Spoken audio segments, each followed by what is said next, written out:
Court में फूटे बम, कचहरी है हलकान, बेखौफ हुए अपराधी, जनता है परेशान, कोई नहीं महफूज। नमस्कार, आपके साथ मैं अतुल अग्रवाल हूं। जनता परेशान है, हैरान है, हलकान है, त्राही त्राही कर रही है। साथ मांग इतनी है कि बस हमें सुरक्षा दे दो। आप हमें यह आश्वासन दे दो कि घर से बाहर निकली हमारी बिटिया सुरक्षित घर वापस लौट आएगी। हमारा पति, बेटा, भाई जिस रूप में घर से बाहर गया था उसी रूप में घर वापस लौट आएगा।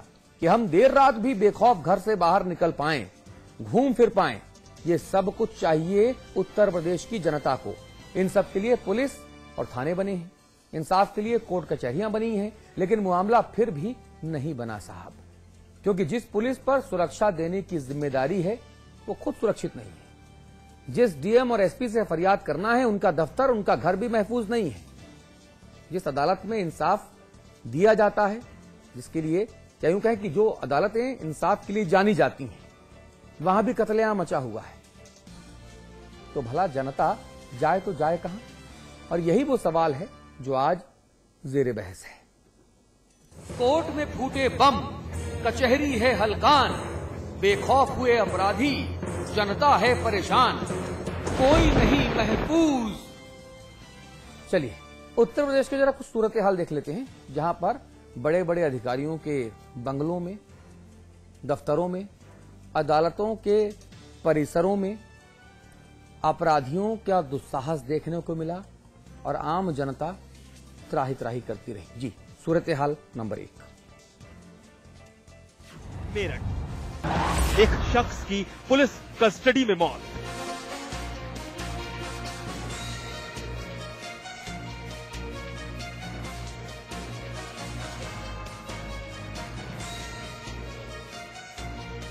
हापुड़, कोर्ट परिसर में कैदी की गोली मारकर हत्या।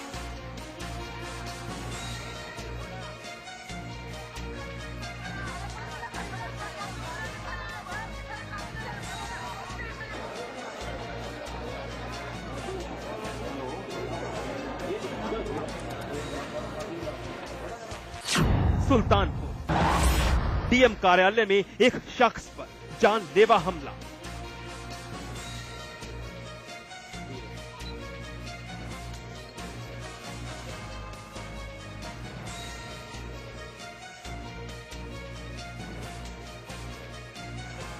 जालौन, नशे में धुत सिपाही ने थाना अध्यक्ष पर तानी रिवॉल्वर।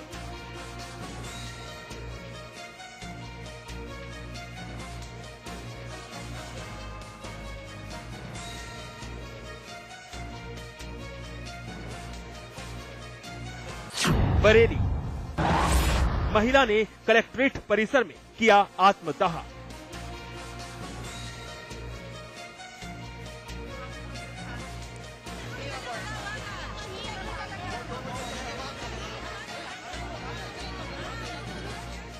बरेली, बाल सुधार गृह में बाल कैदी की हत्या।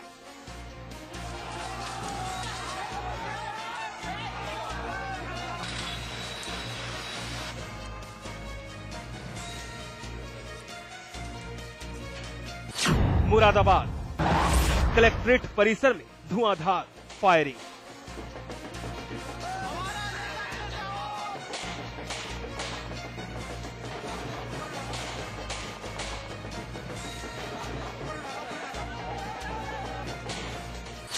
मुरादाबाद, अस्पताल में छेड़छाड़ के आरोपी पर जानलेवा हमला।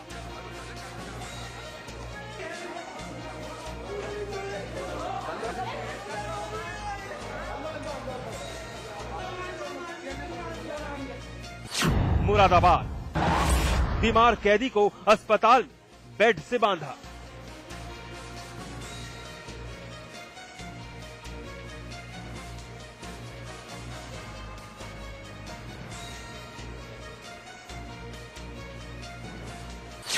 मुरादाबाद, अवैध वसूली कर रहे पुलिस वालों की पिटाई।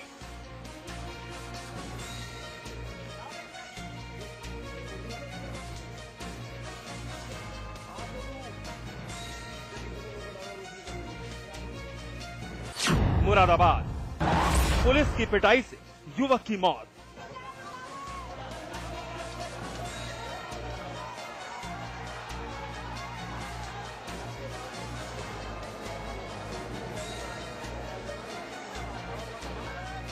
मुरादाबाद थाने में शराबखोरी और पुलिसिया हुड़दंगई।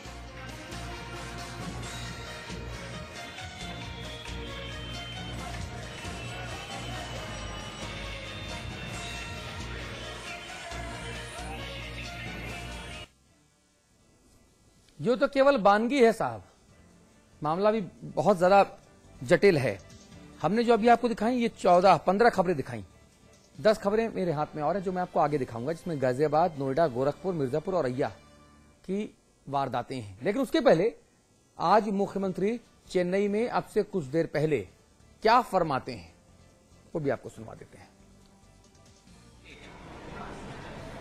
और बिग स्टेट होने के नाते और पॉलिटिकली स्ट्रांग स्टेट होने की वजह से पूरे देश में कहीं का लॉ एंड ऑर्डर दिखाया जाए ना दिखाया जाए, but UP gets priority.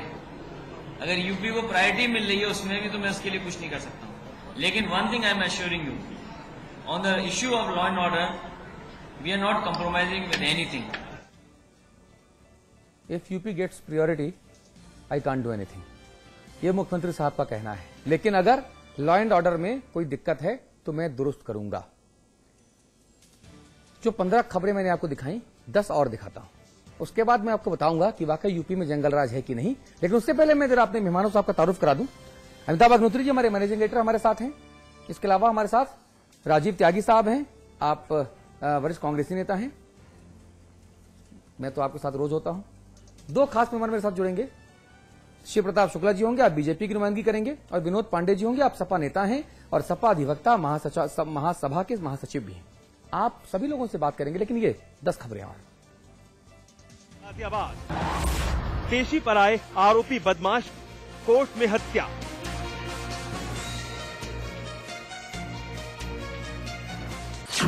Ghaziabad पार्षद की कोर्ट परिसर में चाकू मारकर हत्या।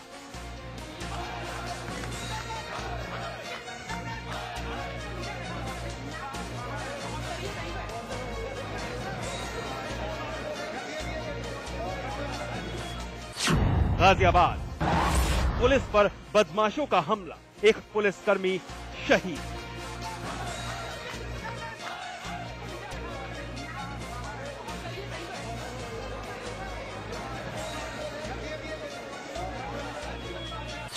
गाजियाबाद कोर्ट परिसर में डॉक्टर राजेश तलवार पर हमला।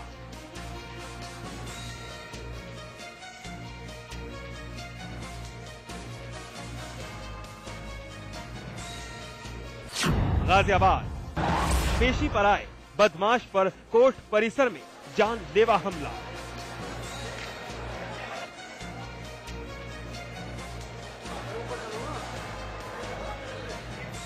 नोएडा कोर्ट परिसर में वकील की गोली मारकर हत्या।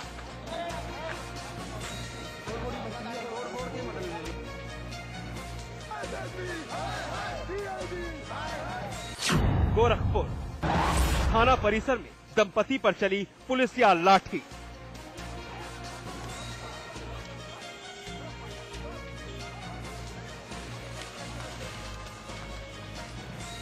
मिर्जापुर डीएम कार्यालय के सामने आत्मदाह का प्रयास।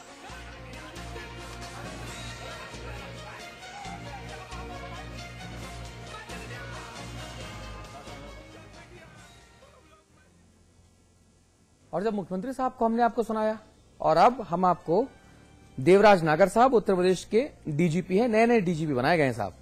अमरीश चंद्र शर्मा उसके पहले थे, तमाम तरह के आरोप लगते थे। वो कहते थे कि मेरे मातहत अधिकारी मेरी खुद नहीं सुनते। उनको हटाने के बाद नागर साहब को चार्ज दिया गया। क्या कहते हैं नागर साहब, वापस इसमें जो एक तो पुरानी जो घटनाएं हुई हैं उन पर सख्त कार्रवाई होगी, जिससे कि लोग इस तरह की घटनाएं करने से पहले सोचें। और दूसरा ये है कि थोड़ा इंटेलिजेंस भी हम बढ़ाएंगे, जो इस तरह की कोई कार्रवाई न करने पाए। और साथ ही साथ व्यवस्था को भी दोबारा से देखेंगे कि क्यों इस तरह का जो है कार्रवाई में हम लोग, अगर ये हो रही हैं घटनाएं लगातार, तो क्यों नहीं हम कामयाब हैं। देखिए डीजीपी साहब कह रहे हैं हम देखेंगे, अच्छी बात है, देखेंगे, दोबारा से सिस्टम दुरुस्त करेंगे, लेकिन अगर ये घटनाएं हो रही हैं, अब साहब अगर लगाने की जरूरत क्या, हाथ कंगन को आरसी क्या, पढ़े लिखे को फारसी क्या, अमिताभ अग्निहोत्री जी, इसमें भी अगर, अरे भाई वारदात हुआ, मामला दर्ज हुआ, रोजानमशे में चढ़ा, कोर्ट में मामला गया, मीडिया ने रिपोर्ट किया, लेकिन उसमें भी अगर ऐसा हो रहा है तो मुझे लगता है ये जो टेंडेंसी है ना ब्यूरोक्रेट्स की और राजनेताओं की, ये टेंडेंसी दरअसल चीजों को टालने की मानसिकता से उपजी है। हाँ, आप किसी मंत्री से पूछिए, वो किसी सूबे का मंत्री हो, मुख्यमंत्री हो या केंद्र के मंत्री हो, उनको आप ले जाके तस्वीर दिखा दीजिए, पूरा वीडियो दिखा दीजिए, लेकिन ऑन कैमरा वो यही बोलेंगे कि अगर ऐसा हुआ है तो, अगर ऐसा हुआ है तो जांच कराएंगे, और अगर ऐसा हुआ है तो गलत। मतलब वो अपने बचाव के लिए, चीजों को टालने के लिए अगर शब्द का इस्तेमाल करते हैं। वही यहां पर डीजीपी ने किया, और वही हम लोग इतने दिनों से शो में देख रहे हैं, जब भी कोई बड़ा मसला उठाते हैं 5-5 बार बाइट सुनाते हैं, 5-5 बार दृश्य दिखाते हैं कैमरे में जो कैद है कि मंत्री जी देखिए ये हुआ है, फिर भी जब उनकी बारी आती है तो वो टिप्पणी यही करते हैं, अगर ऐसा हुआ है तो हम देखेंगे। और अगर की जांच में इतना समय लग जाता है कि उम्र दराज मांग कर लाए थे 4 दिन, 2 आरजू में कट गए, 2 इंतजार में। इसलिए उत्तर प्रदेश की हालत खराब है। जो अधिकारी या जो शासक इन चीजों पर त्वरित फैसले लेते रहे ना, वहां चीजें सुधरी हैं। मैं देश के कई हिस्सों का उदाहरण दे सकता हूं। हरियाणा में बंसीलाल का समय था, लोग याद करते हैं इसीलिए। ऐसे बहुत सारे उदाहरण दे सकता हूं जहां जो राजा है, जो मुखिया है पूरे तंत्र का, उसको जब ये बात समझ आ गई कि हाँ यहां पर गलती हुई, तो उस अधिकारी को तत्काल दंड क्यों नहीं मिले। ठीक बात है। और वैसे ही वही प्रक्रिया नीचे तक आनी चाहिए। अगर किसी थानेदार को, सीओ को या एसएसपी को ये समझ आ गया कि भाई हमारे सिपाही ने यहां गड़बड़ की, तो वो सिपाही तत्काल प्रभाव से जाना चाहिए, वो दरोगा तत्काल प्रभाव से जाना चाहिए। और वैसे ही मुख्यमंत्री को अगर समझ आ जाए, हम बाइक चला रहे हैं मान लीजिए किसी एसएसपी की, जो बाइक ठीक नहीं है, जनता के प्रति ठीक भाव नहीं उसमें दिखा, फिर भी सरकार ये कह के अपने लिए एक ब्लैंकेट जुटा लेती है ओढ़ने के लिए, कंबल, वो भी काला, कि अगर ऐसा हुआ है तो हम जांच कराएंगे। वो जांच फिर कभी होती नहीं, इसलिए निरंकुशता पनपती है, इसलिए शेल्टर मिलता है। ये सारे जो नाना प्रकार के शेल्टर है ना, ये हटा दिए जाएं तो व्यवस्था तो सुधर जाए। और अगर कानून का राज नहीं चलेगा तो फिर किसका राज चलेगा, ये एक बड़ा सवाल है। जी, जगदम्बिका पाल साहब हैं, वो क्या कहते हैं, आज जरा उनको भी सुन लेते हैं।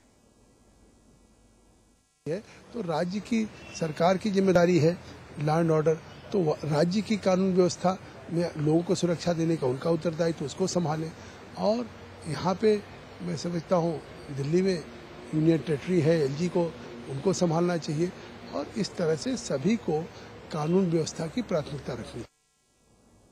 राजीव जी, आपकी पार्टी के वरिष्ठ नेता जगदम्बिका पाल साहब दरअसल राम राज्य की परिकल्पना का सिद्धांत जो है ना, उसका प्रतिपादन कर रहे हैं कि हर व्यक्ति को अपना काम करना चाहिए, एलजी को दिल्ली में करना चाहिए, यूपी को यहां करना चाहिए, हम लोग तो कर ही रहे हैं, आप लोग भी करिए, बस राम राज्य बन जाएगा।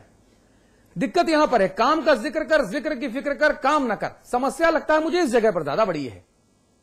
देखिए ऐसा है अतुल जी, आपने जो मुद्दा उठाया है, आप तारीफ के काबिल हैं कि आपने इतना गंभीर मुद्दा अपने चैनल के माध्यम से उठाया, कानून व्यवस्था का हो या सुरक्षा का हो। 2 शब्दों में पूरी समाज उलझ गया है राजनीतिक नेताओं की तरफ से, अगर और मगर।